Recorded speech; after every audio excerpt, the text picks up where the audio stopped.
आप सभी को मेरा नमस्कार। तो दोस्तों, आज मैं आपके लिए इस वीडियो में कार्तिक माह में सुनी जाने वाली गणेश जी भगवान की कहानी लेकर आई हूँ। तो प्रेम से बोलिए गणेश जी भगवान की जय हो। दोस्तों, एक समय की बात है।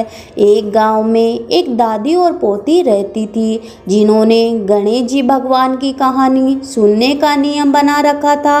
वह एक कलश में पानी भरकर और फूल रखकर कहानी सुनना करती थी और गणेश जी भगवान के नाम का अर्घ दिया करती थी। कुछ समय के बाद पोती का विवाह हो गया। जब वह ससुराल जाने लगी, तब दादी ने उसे सिर्फ एक कलश में जल भरकर दे दिया और कहा, गणेश जी भगवान की कहानी का नियम कभी मत छोड़ना। वो पोती विदा होकर ससुराल गई और चलते चलते सोचती गई कि ससुराल में सब पूछेंगे कि बहू क्या लेकर आई है, तो मैं क्या कहूँगी। गणेश जी भगवान ने सोचा, ये लड़की बहुत परेशान है, मुझे इसके संकट को मिटाना चाहिए। रास्ते में पोती ने गणेश जी भगवान की कहानी कहकर अर्घ दिया। जैसे ही उसने अर्घ दिया, वहाँ हीरे मोतियों का कुंड भर गया। हीरे मोतियों से भरे हुए कुंड को देखकर पोती बहुत खुश हुई।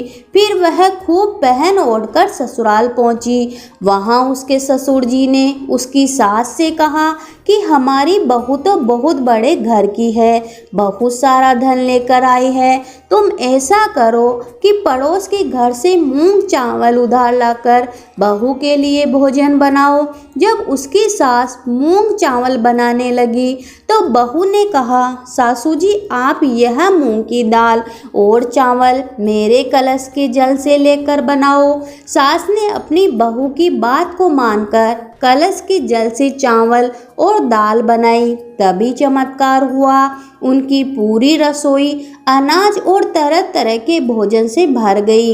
यह देखकर सास बहुत खुश हो गई। उसने अपनी बहू से कहा, बहू आओ भोजन कर लो।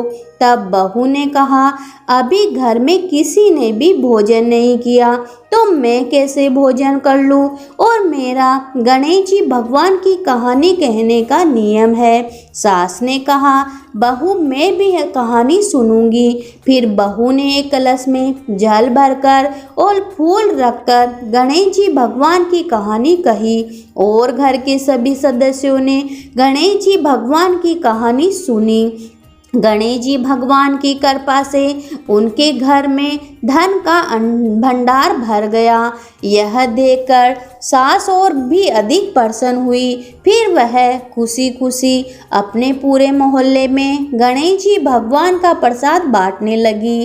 तब उसकी पड़ोसन ने कहा कि अभी अभी तो तुम मूंग चावल उधार लेकर गई थी और इतनी जल्दी इतना सारा धन कहाँ से लेकर आई? तब उसकी सास बोली कि मेरी बहू हर रोज गणेश जी भगवान की कहानी कथा कहती है, यह सब उसी का फल है। सास की बात सुनकर पड़ोसन को बड़ी हैरानी हुई और उसने कहा, मैं भी गणेश जी भगवान की कहानी सुनूंगी। अब पड़ोसन भी नित नियम से गणेश जी भगवान की कहानी सुनने लगी। गणेश जी भगवान की कृपा से उसके घर भी अन्न धन का भंडार भर गया। हे गणेश जी महाराज, जैसे आपने पोती को सुख दिया, वैसे अपने सभी भक्तों पर अपनी कृपा बनाए रखना। कहानी सुनने वाले, पुकारा भरने वाले सभी की मनोकामना पूरी करना, सभी पे अपना आशीर्वाद बनाए रखना। तो प्रेम से बोलिए गणेश जी भगवान की जय हो। गणेश जी महाराज की दूसरी कहानी। बहुत समय पहले की बात है कि एक गांव में एक सेठ और सेठानी रहते थे। वह बहुत ही धार्मिक प्रवृत्ति के थे। वह दोनों गणेश जी भगवान के अनन्य भक्त थे और जरूरतमंदों की सेवा में हमेशा तत्पर रहते थे। उनका बहुत बड़ा परिवार था, परंतु उनके कोई संतान नहीं थी। सारा परिवार उनसे बहुत प्रेम करता था, पर कभी कभी कानाफूसी भी करते रहते थे कि सेठानी बांझ है। इस बात से दोनों बहुत दुखी रहते थे।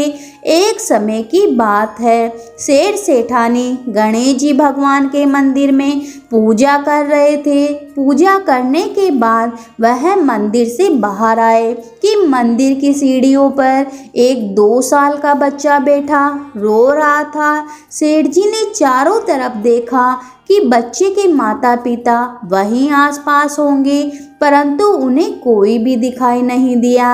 वह उस बच्चे को पुजारी के पास लेकर आए और बोले कि बाबा, यह बच्चा अकेला है, इसके माता पिता कहीं नहीं दिखाई दे रहे हैं। शाम हुई तो पुजारी जी बोले, सेठ जी, आप इस बच्चे को अपने घर ले जाइए। यदि कोई इस बच्चे को खोजता हुआ आएगा तो मैं उसे आपके घर भेज दूंगा। सेठ सेठानी खुशी खुशी उस बालक को अपने साथ ले गए।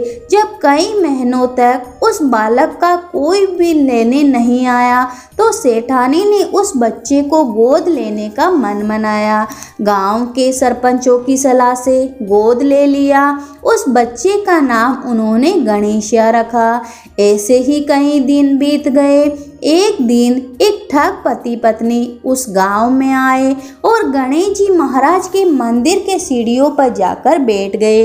वह दोनों उस गांव के सबसे अमीर आदमी को ठगने की योजना बनाने लगे। तभी पुजारी जी उन्हें सीढ़ियों पर बैठा देखा तो बोले, क्यों भैया, यहाँ किस कार्य से बैठे हो? उन दोनों ने कोई जवाब नहीं दिया। तब पुजारी जी ने कहा, आपका बच्चा खो गया है। दोनों ठग पति पत्नी एक स्वर में बोले कि हाँ, मेरा बच्चा खो गया है।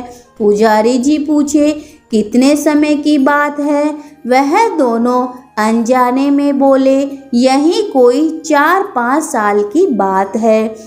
पुजारी जी बोले, उदास मत होइए, यहीं इसी गांव में एक सेठ के घर में बच्चा है, यहीं ठाट बाट से पल रहा है। पुजारी जी उन दोनों को सेठ के घर ले गए। तब सेठ सेठानी को पता चला कि गणेशिया के असली माता पिता आ गए हैं। दोनों बहुत दुखी हो गए और फूट फूट कर रोने लगे। किसी तरह अपने को संभालते हुए सेठ जी बोले कि ठीक है, अभी तो बहुत रात हो गई है और सुबह होते ही गणेशिया को ले जाना। पति पत्नी तो यही चाहते थे। सेठ ने उन दोनों को अतिथि गृह में ठहरा दिया। अब दोनों चोरी की योजना बनाने लगे। इधर गणेशिया से जुदा होने का गम सेठ सेठानी को सता रहा था, जिसके कारण उन्हें नींद नहीं आ रही थी। इधर ठग सभी कमरों की तलाशी लेने लगा। तलाशी लेते हुए तिजोरी वाले कमरे में पहुंच गया। आवाज़ सुनकर घर के नौकर की नींद खुल गई। तब नौकर ने देखा तो दोनों अतिथि तिजोरी वाले कमरे में कुछ खोज रहे थे। नौकर ने नीयत भाप ली और बाहर से कमरे का दरवाज़ा बंद कर दिया। फिर जोर जोर से चिल्लाने लगा, चोर चोर। घर के सभी सदस्य इकट्ठा हो गए। सेठ जी ने दरवाज़ा खोलकर देखा। कहा, ये दोनों तो चोर हैं, हम इन्हें गणेशिया नहीं देंगे। ठगों को अपनी योजना विफल होती दिखी तो दोनों जिद पर अड़ गए और कहने लगे, गणेशा मेरा बेटा है। सेठ जी बोले, तुम दोनों तो चोर हो, हम तुम्हें गणेशिया नहीं देंगे। तब यह बात सरपंच तक पहुंच गई। वहां सरपंच ने एक शर्त रख दी। दोनों को सभा में आमने सामने खड़ा किया गया। अब दोनों की माताओं को आदेश दिया कि आप दोनों सूर्य उदय से सामने खड़े हो जाए। जिसके स्तन से गणेशिया के मुंह में दूध की धार जाएगी, बच्चा उसी का माना जाएगा। तब गणेश जी भगवान की कृपा से सेठानी के स्तनों से गणेशा के मुंह में दूध की धार जाने लगी। इस तरह गणेश जी भगवान की कृपा से गणेशिया सेठानी को वापस मिल गया। गणेश जी महाराज, जैसा आपने सेठ सेठानी को पुत्र का सुख दिया, वैसे अपने सभी भक्तों पर अपनी कृपा बनाए रखना, सभी के व्रत को पूर्ण करना, कहानी सुनने वाले, हुकारा भरने वाले सभी की मनोकामना पूरी करना, सभी पे अपना आशीर्वाद बनाए रखना। तो करवा चौथ की ढेर सारी शुभकामनाएं। तो चलिए शुरू करते हैं करवा चौथ की व्रत कथा। बहुत समय पहले की बात है। एक साहूकार के 7 बेटे और उनकी एक बहन थी करवा। सभी सातों भाई अपनी बहन से बहुत प्रेम करते थे, यहाँ तक कि वह पहले उसे खाना खिलाते और बाद में स्वयं खाते थे। एक बार उनकी बहन ससुराल से मायके आई हुई थी। शाम को भाई जब अपना व्यापार व्यवसाय बंद कर घर आए तो देखा कि उनकी बहन बहुत व्याकुल है। सभी भाई खाना खाने बैठे और अपनी बहन से भी खाना खाने का आग्रह करने लगे, लेकिन बहन ने बताया कि आज उसका करवा चौथ का निर्जला व्रत है और वह खाना सिर्फ चंद्रमा को देखकर उसे अर्घ देकर ही खा सकती है। चूँकि चंद्रमा अभी तक निकला नहीं है, इसलिए वह भूख प्यास से व्याकुल हो उठी। सबसे छोटे भाई को अपनी बहन की हालत देखी नहीं जाती और वह दूर पीपल के पेड़ पर एक दीपक जलाकर चलनी की ओट में रख देता है। दूर से देखने पर वह ऐसा प्रतीत होता है कि जैसे चतुर्थी का चांद उदित हो रहा हो। इसके बाद भाई अपनी बहन को बताता है कि बहन, चांद निकल आया है, तुम उसे अर्घ देने के बाद भोजन कर सकती हो।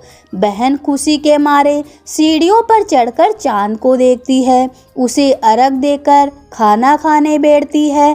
वह पहला टुकड़ा मुंह में डालती है तो उसे छींक आ जाती है, दूसरा टुकड़ा डालती है तो उसमें बाल निकल आता है और जैसे ही तीसरा टुकड़ा मुंह में डालने की कोशिश करती है तो उसके पति की मृत्यु का समाचार उसे मिलता है। वह बौखला जाती है। उसकी भाभी उसे सच्चाई से अवगत कराती है कि उसके साथ ऐसा क्यों हुआ।